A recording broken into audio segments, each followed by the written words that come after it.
folks. Welcome inside the Parisi Palace, high above 3773 East Broadway. This is a live edition of the Jake Feinberg Show.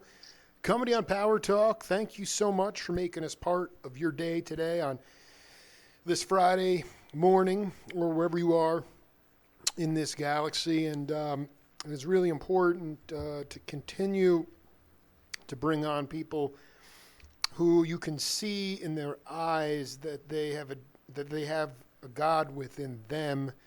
They don't look to the sky for reassurance. God is within all of us. And most importantly, my next guest is somebody who's, very much a healer in a lot of ways. And she recognizes that when she is able to get out of her own way and allow information to come through her, she is a direct conduit to the divine. And in doing so, that can allow people to be themselves and to affect positive change in her world. And I've been looking to get her on the program for some time, and now it's happening. Janaki Rossell, welcome to the Jake Feinberg Show. Thank you so much, Jake. So excited to be here. Thank you for your patience well, yeah, in getting me on here. I mean, I just, you're in this milieu of like incredibly, you live up in Boulder, is that right? Yes, we're actually in Lafayette.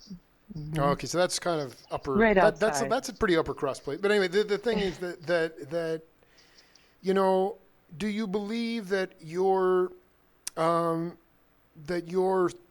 superpowers are best used when preaching to the choir, so to speak? Or do you want to, or believe that it is maybe more salient now to try to connect with sentient beings who have been brainwashed? I don't know that I understand the question. Sentient beings that have been brainwashed. Well, yeah, maybe it's. I guess more to the point, like people that have a pulse and a heartbeat and a brain, but they're living in an alternative reality because they are afraid to access their true nature. And they maybe need to, maybe they're just not being themselves. I mean, everybody seems to be, meditation, somatic healing, yoga, you could find that on any corner in Boulder. Definitely. I have gone out and tried to seek the most authentic healers, people that are not out there wanking it, but, they're actually having like real a real impact. But I tend to think that people can get caught up in an echo chamber, myself included. Absolutely. Talking to people who believe the same things they do, and it's not even about being right or wrong. It's about what is most equal or just. That's kind of the issue. And what I was trying to say is, do you wait out and try to engage people that are skeptical of your livelihood? I mean, I'm definitely not in the conversion business. I think everybody is on their own path right now. And I think, the world and the climate in these current times is encouraging people that may not normally be having the conversation about consciousness and about these things. People are beginning to awaken just because of the climate, I feel like, of where we are right now in the world, not just within our country, but as a global species of humanity. There's some things going on right now that I think people are just starting to ask questions. And I think, everything happening with this health crisis and all of this is kind of forcing people to take a good hard look at their life, and their also death is present, I think, in a way right now that it hasn't been, and really I think in our culture in the West, we aren't really oriented to look at that. If you go to India, there are when someone dies, their bodies are carried through the streets to a public pyre, and the fragrance of death is alive in everyday life. And I think that this time in our culture in the West and how we are reacting to what's going on in the world right now is kind of forcing us as a culture to take a look at that. And it's bringing up all sorts of things in people, questioning things that they wouldn't have normally thought to question. Do you see? Can you give I mean, we don't really love to deal in platitudes on the Jake Feinberg show. So I mean, I hear you. Can you give a little example of? I mean, even within your own, which I mean, people would say. I mean, I'm in Tucson, and I love the vibe. Amazing. Yeah, I love the vibe here, and Fantastic. I found my voice here, and I'm from New York, but I mean Boulder. Yes, I moved here from New York City. Oh yeah, so I'm a Long Island cat, but I mean Fantastic. yeah. So I mean, I can't go back to the East Coast just because of the. I mean, obviously COVID has impacted everything at such a.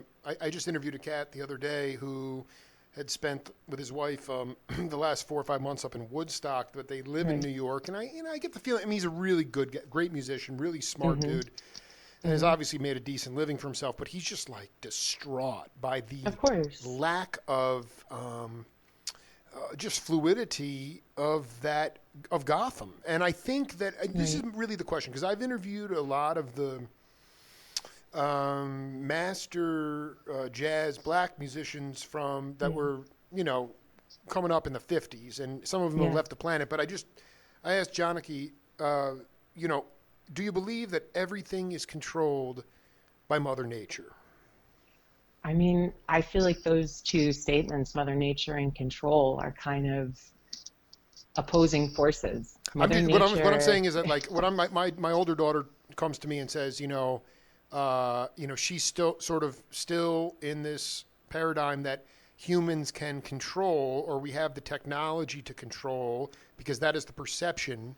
But at a certain point, when you start to really hone in and see what is happening to Grandmother Earth, so control might be the wrong word, but the point is that does she have the ultimate power? Yeah, I mean, what I think is beautiful about what's happening right now is very much intertwined with the very thing that you were just speaking of.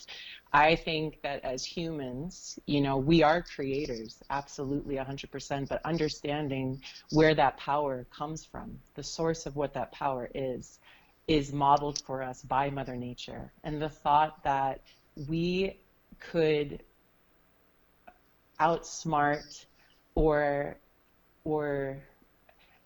perfect or somehow pillage her. Yeah. I mean, fracking, all the devastation too. At a certain point, she's just like, I can't handle this anymore. I mean, she's hemorrhaging. Exactly right. Yeah. And I feel like that's what's happening right now, is that she is exerting herself. We can put a bunch of satellites up in the sky, and we can all be on our devices, and one flare from the sun and everything can be dismantled. Do you know what I mean? Like, there are natural forces that we can think we've outsmarted something, and then Mother Nature can move her plates 1 inch and wipe out a village. She can send a tsunami, she can send a storm, the fires, all of these ways in which nature is, I think, showing its power and reminding us all of our place within it, within the cycle of life. And is humbling us and reminding us that any power that we really possess comes from because we are an expression of nature. So the power that we possess is nature expressing itself through us. That's what I believe. Janaki, is that a Sanskrit name, or were you birthed with that name? It is. Okay. No, I was given that name, yes. So it is a Sanskrit name. What is your original name? My birth name is Emily. So, I just want you to be, I mean, you're very, you seem to be pretty, I mean, we're all evolving, but I mean, you seem to you're a pretty multidimensional cat. You seem to be able to access your multidimensional self and you haven't really allowed you haven't ever wallowed in your greatness, because once you wallow in greatness, then you're done. You just stop Yeah. growing. But Agreed. I've talked to a lot of really beautiful. I mean, I've sort of started to go off on this tangent of healing, different modalities outside of music, Hmm. and a couple of them, women in particular, but I know it applies. Doesn't matter what gender you are. The Right. You talked about this realignment of the human, our existence within, with mortality and with what's Hmm. happening in the environment. And I noticed a lot of people who are healers, or they teach meditation, they teach mindful meditation, they teach yoga. Hmm. Um, I just interviewed somebody last week, I think from the Netherlands, and she, she's so bright and she's so well read, and not, but she is really agitated because she walks down the street of a city that has had, I mean, restrictions, Yeah. short term pain, whatever it is, Yeah. and the eye contact's not there with people anymore, and Right. and she really thrives off that and likes smiling at people, and then in her class. Hmm. She used to have maybe 8 to 10 to 12 to 15 cats, and then Hmm. now she can only have 3 or 4. So and then Hmm. her daughter and her can't go to this communal house that has 60 people in it to see her cousin. They won't allow her to come in. So she is. That's a. I guess what I'm trying to say is, has coronavirus has had a way of really basically taking whatever life. Some people get caught up in their lifestyle. They're wallowing Yeah. in greatness. They think they're great, Right. and they have this lifestyle where they periodically travel and they teach. And I'm not saying they're not great teachers, but now Hmm. when you get back to this idea of solitude, or within the family construct, just sort of the simplest ways of going about things. And I wonder, has COVID infringed on your lifestyle within your livelihood? I mean, very similarly, music was my entry point as well. And the biggest practice that I have is chanting, is singing kirtan music. Oh, beautiful. And we have seen very similar things. Whereas, pre-COVID, large groups of people coming together, we have a small temple space in our home, and large groups of people coming together, because there is no replacement for being in that vibration. To be in a space together where everyone is sharing their voices, praying together in that way, there's just, it's palpable, you feel it. And that's the same with music across the board, Dude, regardless. absolutely. It's the most heal. I mean, Completely. if we went to a show together, I would be up front, Yeah. up front, feeling the natural vibration of the Yeah. band itself, and Absolutely. the dis-ease would go away for days, not weeks, but days. Absolutely. Yeah. Well, if think of it, if the majority of our body is water, you watch a bowl of water Mm. in a singing bowl. Let's say you fill it up and you start to play. The water is vibrating. It's attuning to whatever frequency it is that's being created, and it's the same within ourselves. Within ourselves, when we get in a space together, and that being teamed with a shared intention and sharing your voice in that way, it's not something that can be replicated on a Zoom call. Do you know what I mean? We can do our best, I think, to navigate within the restrictions that have been placed upon us. But I think that more than anything during this time in COVID has highlighted, as humans, the one of the most important things. And I agree with that woman you were speaking of from the Netherlands, Hmm. to be able to share in the seemingly very simple exchanges that we have. Taking away someone's facial expressions by wearing a mask, we're losing our ability to connect, keeping distance from one another, not being able to embrace, not being able, these are, and it's a tremendous reminder, I think, of really getting very clear on what are the most important things about being human, you know? Just I don't know if you're just like fiddling around, but there's like a clicking sound with the if your headphones. Oh, sorry, I just it's my want you to be. headphones. Yeah, no, Yes, I'll hold we on to them. need perfect clarity with what you're saying. It's very important. Hmm. What are the most important characteristics of being human for you? Connection. I think so much of this life for me, that's a huge part of what I feel I'm here to do. And it's very simple, but truly connecting with people and bringing people together. Mm-hmm. It's a powerful thing, and to be able to come together and to, kirtan music for me, like, isn't a performance, which is part of what's so beautiful, because I come from a performance background and I see, like, why I entered. So I entered through musical theater. That was the path that I chose, and I studied it in school, and I went out and busted it in New York and LA for years. Damn. Trying to break into the business. Damn. Which, is beautiful. I had some really memorable, fantastic No, you know what? You moments. did it. You went. You pushed it. You did it. I mean, it doesn't even. It doesn't even matter what the results do not matter. It's what's the intention. 100%. Right. But I guess seeing behind the veil, the thing that brought me into that was the study of humanity. Really, like, that's what drove me in wanting to pursue that, understanding the human experience.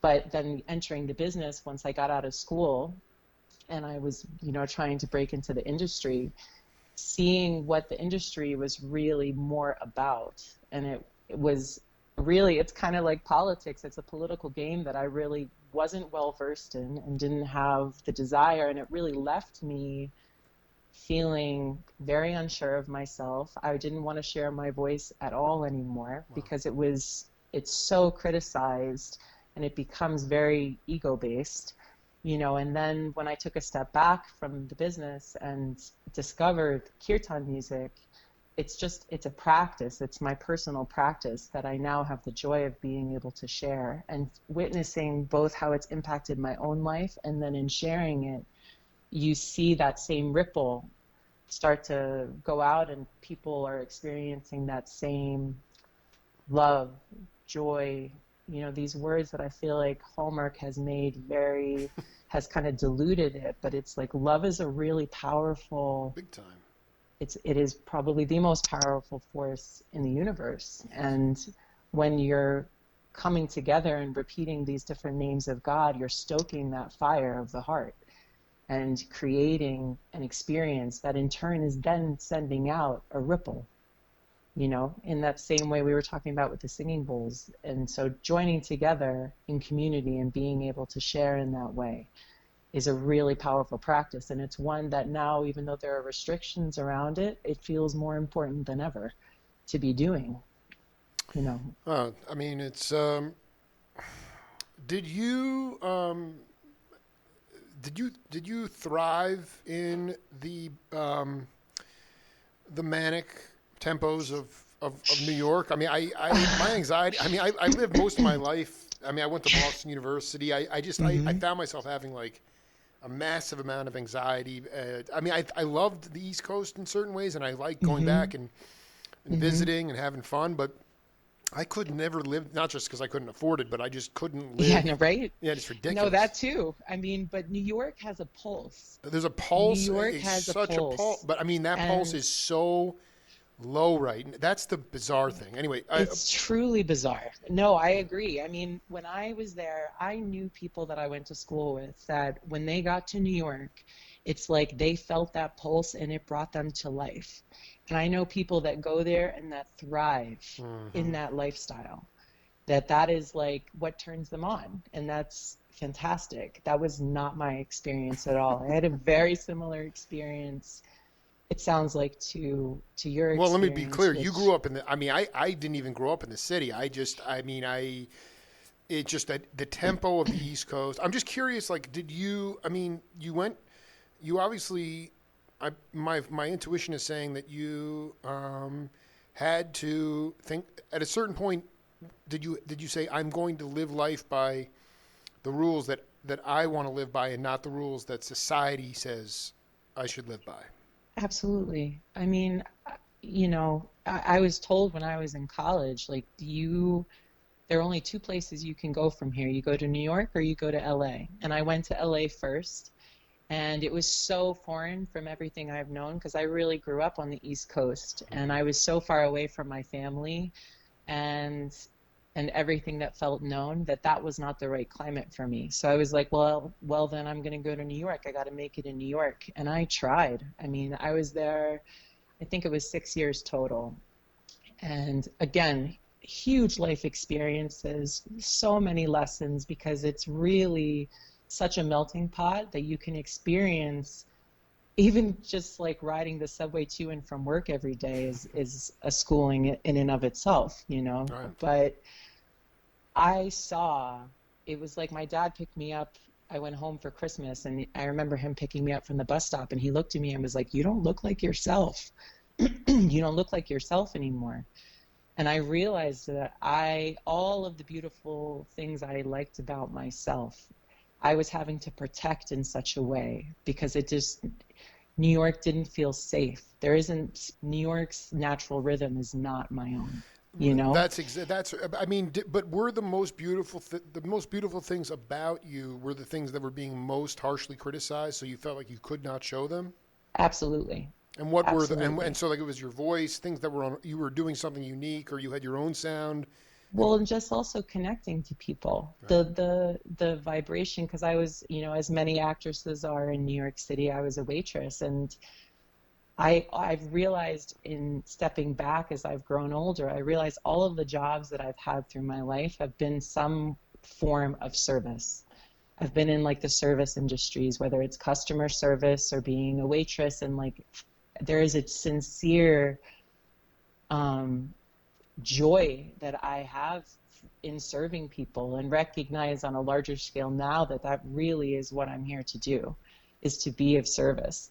But that's something that in New York, you know, I was a waitress at Morton Steakhouse right off of Fifth, Mm. and like I was serving all of these high power men coming from corporate jobs, and the sincere desire that I had to like take care of the regulars that come in who I knew, you know, knew what they ordered and make like a great experience for them. The way in which that is viewed and treated, I think, in our society is something that was very disheartening for me. The way in which that was met.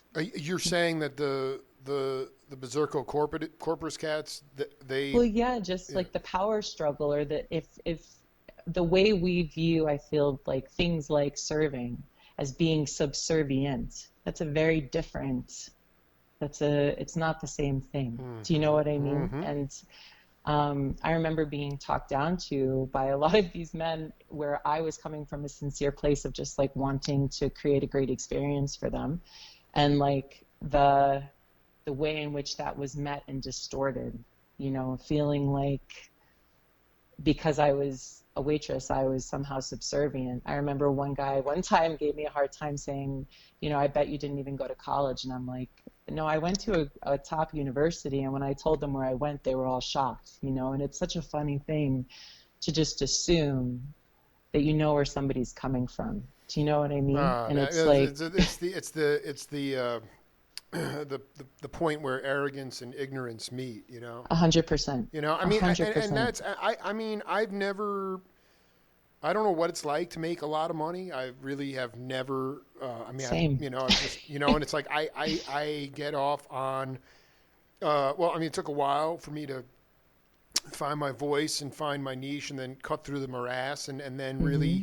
seek love, which is all I've been Hmm. trying to do. And I've learned from my elders, and now I can learn from my peers, and so it's beautiful what you said because I've done a bunch of interviews with a guy named Wavy Gravy, who is formerly known as Hugh Romney, and he used to really one of the precursors, sort of a teenage beatnik, grew up in the Gaslight Theater doing poetry and riffing poetry Beautiful. behind jazz bands, and then he became Hmm. Wavy Gravy, and he BB King gave him his nickname. And the guy's been through. He helped cure smallpox in India. He's a clown. He became a clown Hmm. to enter, but he opened an organization called Seva, which is Amazing. Yes. curing blind. Selfless service. And yeah, That's so service to beautiful. mankind, sir. And that's Right. and that and so You know, I've like I've never met you personally or physically, but Right. I mean, like I can feel that your dedicate. It's so authentic, and so I'm so humbled to connect with you because it's. I mean, you know, we have a game on this program called Name That Voice, and this is. I Hmm. don't expect you to know who it is, but it's a story. It's a great story. Just settle in, and then we'll come back and break it down. Great. I had a similar experience to Ram Dass when Maharaji could read his mind and tell his future. I mean, I can't explain this. I'm a scientist, so I can't explain as a scientist what I observed. Mm-hmm. I got to the ashram, Kenshi, in North India. I got there because my wife had extorted from me, practiced the ancient art of extortion on me, and said, I will leave you unless you come to visit Neem Karoli Baba. And I had to choose between being with my wife, who I've now been married to for 47 years, and again, they say hippie relationships don't last, 47 years. And because I loved her and I didn't want to leave her, or her, more to the point, her to leave me, I went with her to India, and I went to the ashram, and I had read Ram Dass's book, Be Here Now, and I met Ram Dass, and I was intrigued. But my first few days there were terrible. Everybody was bowing down to idols. I hated it. Right. It didn't go well with my Judeo-Christian beliefs. I mean, I know what the Ten Commandments say, thou shalt not have before me any other God, and I didn't like this. And then I didn't like the fact that everybody was touching this guy's foot. I mean, bending down and putting their hand on his foot. These were the two things that I didn't like. The third thing I didn't like was that he ignored me. I mean, I did think that I would get to the ashram. I mean, we had to come from San Francisco. I had to pay off all my debts, my medical school debts. Finally got there. I did expect I would go there, and the guru would say, well, welcome, grasshopper. I've been waiting for you. Not only was there no grasshopper and welcome, Right. nobody said anything to me. I felt like the odd man out. Wow. And they were so nice to my wife. It felt like she was in a cult, and I wasn't very happy. So after about a week of increasingly feeling like this scene was not my scene, I told Girija, my wife, that I was feeling not well, and I took the day off. And I went around a lake, a kind of Himalayan glacial lake that was in the area. And I was trying to find something beautiful to put into my head to dispel my increasingly dark depression, because I realized if that was not for me, I would lose my wife.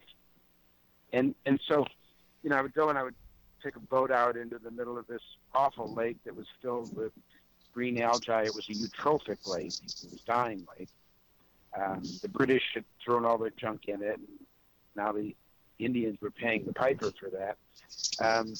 But still, I kept on rowing. I'd go up to the bank, and I would see a little flower. And as if I could have put that flower into my head or into my heart, it would have made me feel better, but I couldn't do that. And I would just go and I'd look at the temples that were there, and I would try to find some peace. And I would repeat my mafter. I would try to say something, a prayer in Hebrew or Sanskrit or Tibetan or Hindi or English, every kind of like the greatest hits. You know, the Lord's Prayer and Om Mani Padme Hung and Om Ram Shri Ram or Shema Yisrael. I mean, you know, I could kind of just rattle them off. I didn't know what they meant. But for the first time in my life, I became so distraught I started to pray. I wasn't even sure how to do that. You send a letter to God, you don't know what the proper salutation is. Mm-hmm. And I was trying so hard to be honest and express this terrible feeling I had that I was going to lose my wife. And literally, you know, how do you call the deprogrammers to get her out of a cult? Or if he would give me a small sign that this was the right place for her and for me, I would do anything. And, you know, I looked up in the sky and I said, it doesn't have to be a big rainbow in the sky, Lord. Give me a little tiny rainbow and an oil slick. I'm the only one that needs or just make me feel something. Or Ramakrishna famously saw two white egrets flying over the sky, which put him into samadhi, into ecstasy. I'll take one. And it can be a dark egret. I don't care anything, nothing. But I had no sign. Right. And, I was more depressed than ever. And then I came home that night. I said, Georgia, this is not working for me. I'm going to leave. And she said, I know. And we cried and we hugged. And that night was just a terribly hard and tender and loving time together. And the next morning we got up and we packed our little orange backpacks. We divided our meager possessions. And then I got ready to go. And she said, well, you are going to say goodbye to him, aren't you? And I said, we're from the Midwest. Of course you go to say goodbye. Our parents taught us. So I said, of course, I don't like this place, but I'm not without manners. So we got a taxi, and it took us down to the ashram, and as luck would have it, we were the first ones there. Of course, I don't believe it was luck.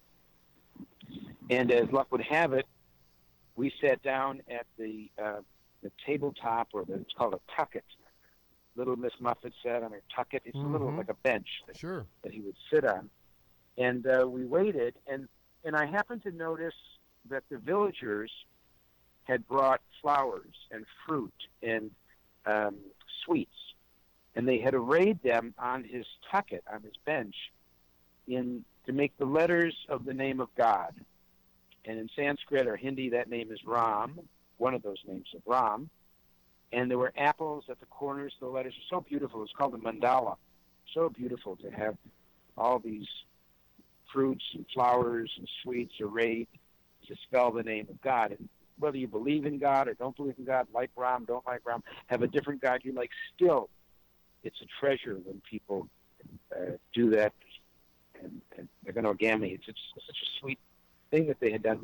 And as we kind of sat down and jostled ourselves, one of the apples rolled off the tucket, landed on the ground, and in my monotheistic Jewish way, I noticed that the name of God was incomplete. And they teach you in Hebrew school that the name of God is sacred and it can never be incomplete. The letters cannot be incomplete. So I kind of reflexively reached down to pick up the apple, intending to lift it back up and complete the name of God. And the moment I put my hand down and grabbed the apple, the doors burst open, the Guru Neem Baba leaped out and jumped onto my hand. No.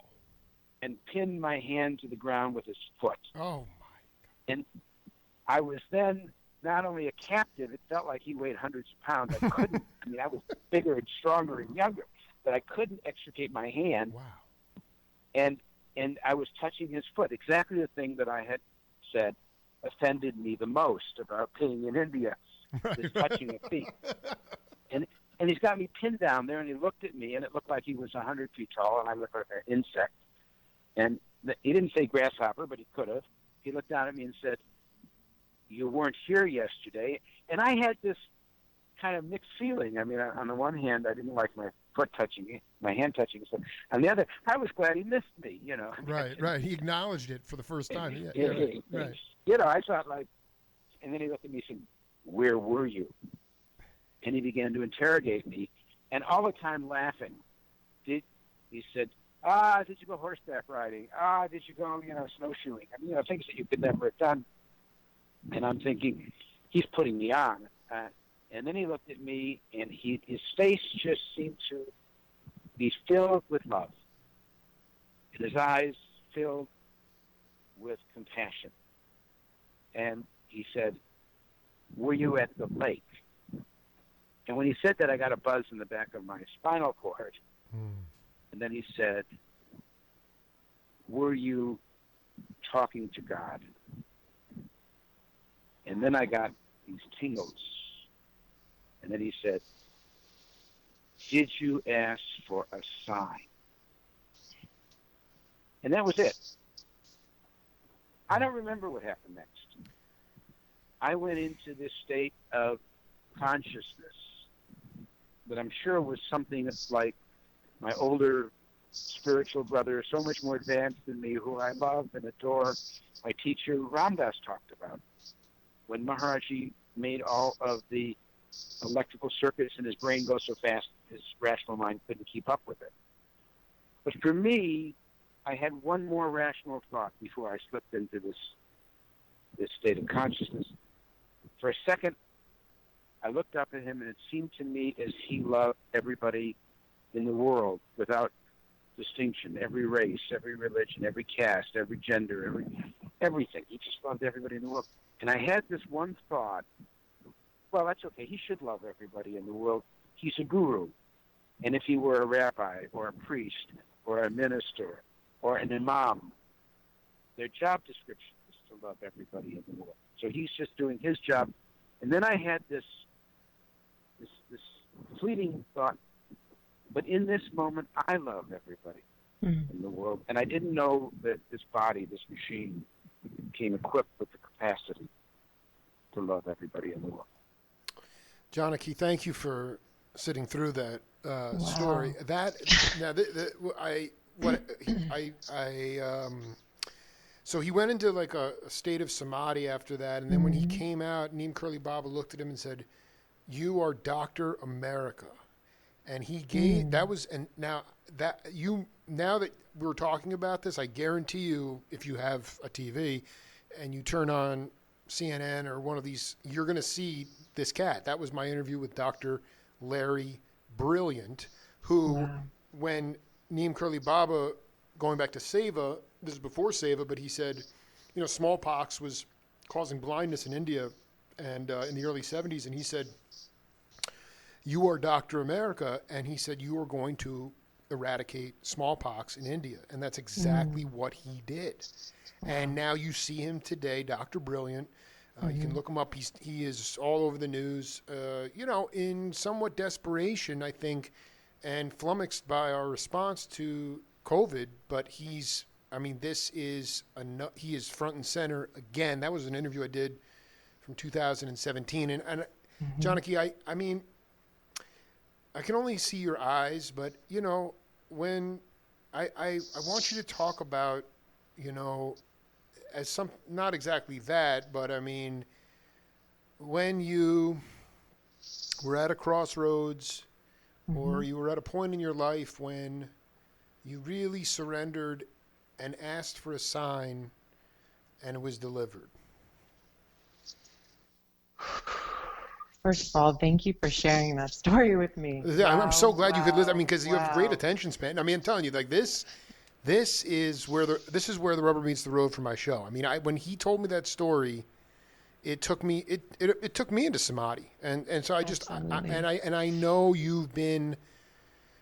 I know that you've spent time in India, and I know that you've had gurus, and I know that you have had to break away from Western, I don't want to say dogma or rigid thought patterns, but you've had, at some point, he was at that lake and saying, "Just give me an oil slick, give me something." And it happened, and I want to know what happened to you.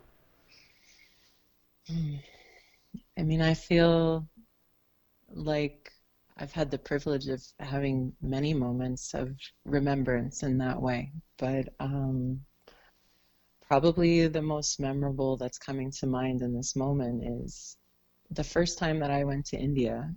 I remember, so when I left New York, I moved home to Baltimore with my parents, and that's where a lot of my, whatever you can call it, the awakening started to happen. There's just this inner movement of my soul. And I remember feeling a pull to India, but it feeling very far away. Someday I'll make it there. Someday. And, 6 months later, I ended up actually back in New York City. I was interning at MAC Cosmetics corporate headquarters down in Soho. And I remember being reached out to by a dear friend of mine from college who had been walking his own spiritual path for many, many years. And he had an interview, or like a reading, with a teacher who he knew from India. And he was like, "I need you to listen to this recording." And I said, "Okay, well, why don't you just send it over to me?" He's like, "No, I need to be with you when you hear it." And I was like, "Okay, come on over later and let's give it a listen." And up until that point when I had been living in Baltimore, I was exposing myself to things and kind of awakening to the magic. But I remember thinking, like, being in the presence of a teacher, the saying is that when the student is ready, the teacher will appear. Mm-hmm. And I just remember feeling, okay, well, when the time is right, I know that I'll know that. And so this is months and months later. My friend Larry comes over that night and he's playing this recording for me of his session with Anand. And I was so struck by the way he was communicating and the things that he was saying, that I had never heard anything like it. And I could just feel something come alive in me when I was listening to this recording. And I was like, who is this man? Envisioning in my head, which is very stereotypical, just this older man sitting on a cushion, and he was like, no, he's young. He rides motorcycles. He's like, he's not at all what you think. And I was like, what?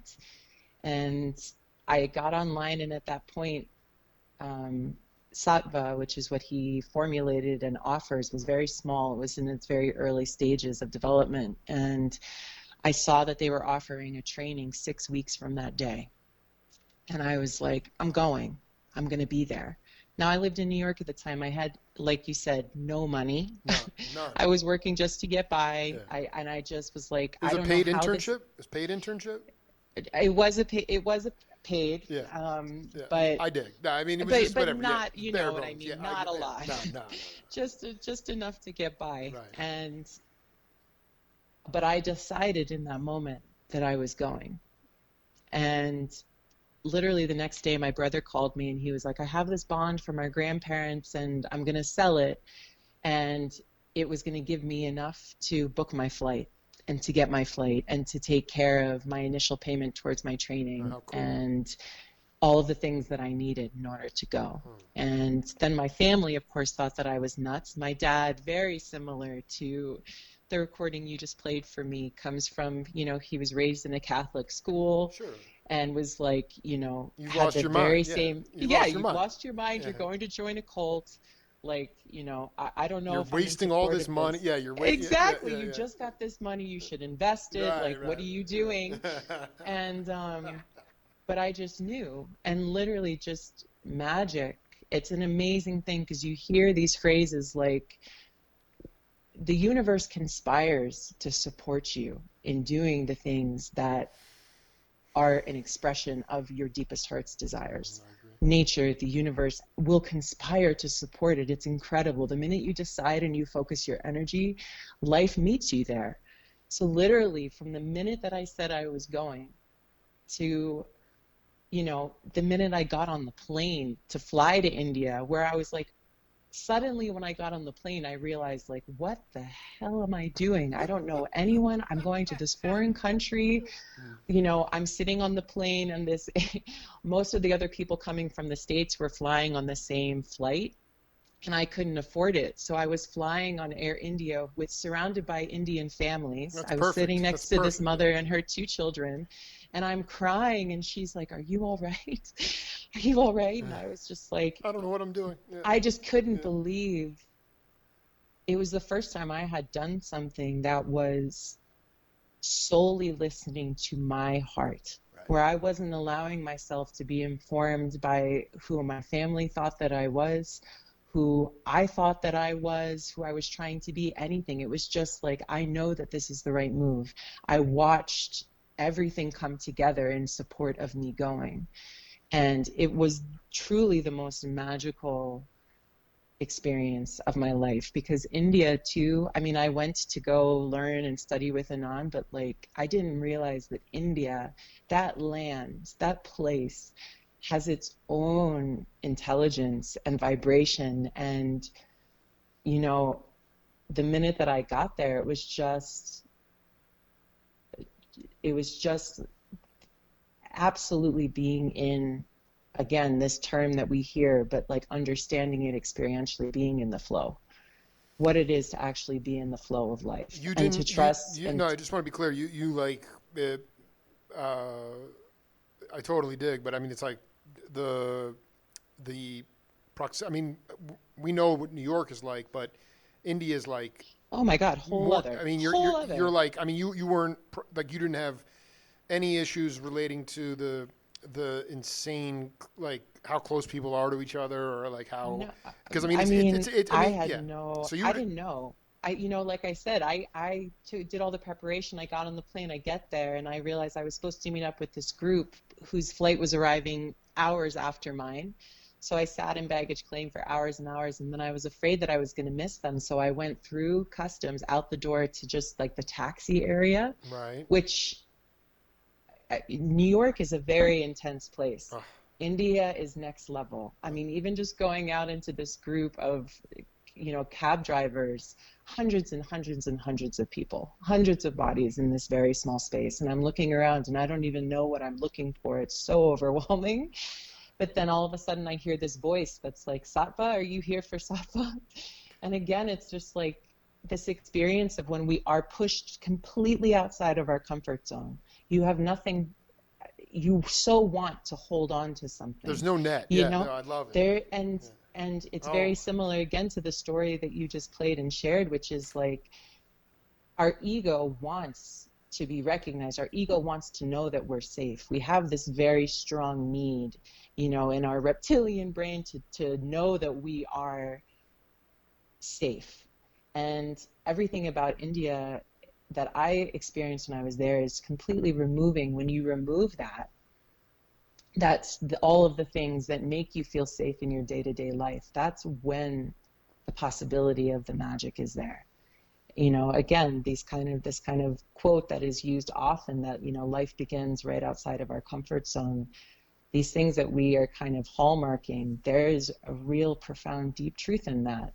And I experienced it in that trip to India, and everything I experienced once I was there was allowing me to be completely removed from the things and the comforts that I had clung to. And when I let that go, I experienced true safety in my own self. It was like it was a homecoming for myself. And it was of course inspired by the teachings that I was receiving by being in Anand's presence, but it was also just like, what is the teacher really there to do but to reveal yourself to yourself? It's like, I remember him saying something when I was there that was so profound, which is, he's like, the role of the teacher is not to lead you to them, it's to lead you to you. right. And that was what I was And that's part of experiencing. the issue with not to get sidetracked, but I mean that's one of the issues with education today is Absolutely. they're teaching you what to think, not how to think, and That's exactly right. right. So I mean, Absolutely. so I mean, as outside of the teaching, um, did you, um, I mean, have you found do you find yourself leaving your physical body sometimes? Sometimes. Definitely sometimes. Can you talk a little bit about? I mean, not with uh, you know, psychedelics or things like that, but I mean, like Yeah. within the somatic or within the. Yeah. Can you talk about Well, it's like over there? Like I remember I've interviewed a lot of people that went over to work with Maharishi, hmm not Maharaji, but Maharishi, right. and the first group was like the Beatles and Right. Joni Mitchell, and they had been doing a lot of acid, and then Right. when they went over there, Maharishi had them on this really strict regimen of long periods of meditation, and he couldn't believe hmm how screwed up their nervous system were from the drugs. hmm So, it changed the second time around, and um, but it was and some of the guys from the Doors went over and things like hmm that. But I mean, when you were there, even though and you sort of just owned this insecure path that you were going to go on hmm and did you did you access your multidimensional self for the first time there? Absolutely. Well, what's beautiful too is so much of my journey has been coming back into my body. Right. I think that's kind of a misconception that I think is easily made around spirituality, which is like wanting to access these interdimensional realms and all of that, which is like very present, very much there. But it's, and also a misconception, I think, to disregard the body. And the body is an entry point. You know, these bodies that we're in, as much as I think people pursue spirituality because of discomfort in their skin, that it actually, my journey, just speaking from my own experience, so much of what I have gone through and continue to learn is all bringing me back in. It is all bringing me back That's a in, really good connecting point. to myself, That's a good point. connecting to the earth, connecting to being in this plane of existence. Because to be a human, I remember hearing this once and it completely blew my mind, which is to be born into a human form is such a privilege. You have basically embodied every other form that there is before you take a human form. And we have the ability as humans to consciously evolve, which is an incredible thing. And that, for me, when I engaged initially with spirituality, it was motivated by this discomfort in myself. And everything that has happened and continues to happen within my practice is, again, just bringing me home to myself and recognizing that all of these things I thought I needed to collect from outside of myself, seeking in the sense of like needing to have an experience that is, you know, somehow this perception that I have an idea of what I should be experiencing, leading a quote unquote spiritual life. I was missing the way in which I was being communicated with, which is I'm learning on a much subtler level. And the more that I attune myself, the more that I come home to myself, the more I'm honest with myself, and the more I remove this expectation that I have of what I think I should be seeing, I see what I am shown, and I see the way in which I see. And I think that that's the thing too, that it's really easy to fall into the trap of comparison when you hear people having these big experiences that, well, if I'm not experiencing that, then I'm not doing it right. You know, and it's like really what I think is beautiful about like Hinduism and the way in which the fullness to that expression of God is it's a real honoring of us as individuals and the way in which God communicates to us. And I think it's all about learning your language and trusting that. And that has been and continues to be really my practice, is like listening and learning to listen and receive what it is that I'm shown, because when I step back, I see it's constant. It's constant. You know, sometimes expressing in astral travels in the night, you know, and like waking up and having experiences like that, but also in a very, very subtle, quiet ways in which, you know, in my day-to-day life now as a mom of two toddlers, where that is so much of my world right now, the magic is still woven inside of everything. That's so great. And I think that has been a huge transformation for me, is stop seeking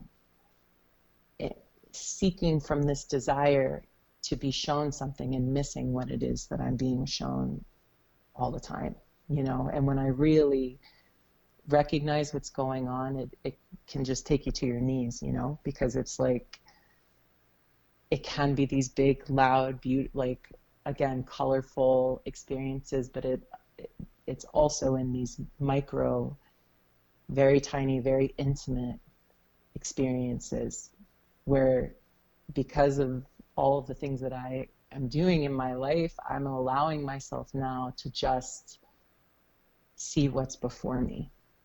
And that's been really profound for me. Janaki, you know, we're going to have to do part two. Can we do part two next week? Sure. I just before I let you go, because I've just got another interview in 5 minutes, but Of I'm course. you really healed me today, and I love your vibe, and I love everything that you have exuded today. I just wanted you to talk about whether or not this relates in your life. So many. Well, here's the question: Okay. what I've learned from people like yourself is that we all have the divine feminine and the divine masculine within all of us, and Hmm. I'm just wondering if you could talk about what are the divine uh, characteristics within men that need to come to the forefront in order for women to trust them again. Mm. Yeah. What did you say? That's a very loaded question. Well, I'm no, sure no, that's no. for. I mean, I don't know if it is or not because I just feel like I see so. I mean, Absolutely. Well, it's yeah, the. go ahead. Oh, sorry. No, it's just I feel like I feel like the traditional norms of marriage are changing. Hmm. There are many. I talk to many single mothers who really just don't want anything to do with the father of their children. Hmm. And I just know that. Um, and then on top of that, at the more sort of macro level, we're seeing this sort of patriarchal cry of Absolutely. of whatever you want to say it. Just it's the man's last gasp at full control. I mean, it really is. It's they'd rather have a black president than a woman president. So in talking to all these divine teachers, I just ask you in your mind, especially in this time coming up, what are those qualities within men that need to come to the forefront for women to trust them again? Hmm. I mean, I believe like honoring everyone for the truth of who they are. I think the masculine, there's a difference between like masculine and divine masculine. Right. In the same way, just as an example, divine masculine, it's inherent for men to want to lead, for the masculine to want to lead. And in order to truly lead, you have to have trust established, you know, and when that quality is distorted in the masculine, it presents as control, which then also requires, instead of trust, submission. That these are very, even though it's subtle, it's not. So it's like the desire for men to lead is not inherently wrong, but it's when it's distorted and executed through the need to control Right. and requiring submission, then that's a deep dishonoring of both men and women.